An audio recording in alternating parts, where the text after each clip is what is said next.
বন্ধু, তোর পড়াশোনার অবস্থা কি? আমার পড়ালেখা তো এখন শুরু হয়নি, তোর অবস্থা কি? তোরা আমার কথা বলছিস? আমি তো এই গ্রামের মধ্যে সবথেকে ভালো ছাত্র। বন্ধু, এত অহংকার করা ভালো না। আমি চাইলে ভালো রেজাল্ট করতে পারি। তোরা তো পড়াই পারিস না, তোরা আবার কি রেজাল্ট করবি? বন্ধু, আসলে এত অহংকার করা ভালো না। তোরা একটু বেশি বুঝিস, চুপ থাক। থাক তোরা, আমি উঠে যাই। তোদের মতো ফালতু ছেলেদের সাথে আমার কথা বলার টাইম নাই, আমার পড়া আছে, সর। দেখ কি সব ছেলে বলে, এদের সাথে আমি আর থাকবো না। এসব ফালতু ছেলে, এরা কোনদিন পড়া পারে না। আমার দেখে দেখে খালি পাস করে আর আমার কয়।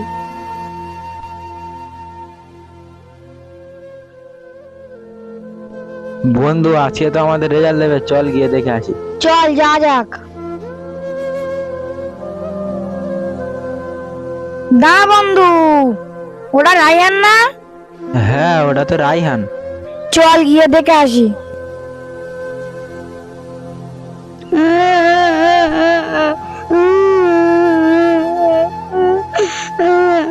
আজকে না রেজাল্ট দেবে, তোর কি খবর?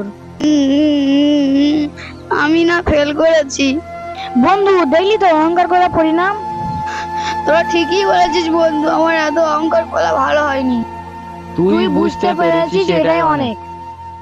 তুই থাক, আমরা গেলাম।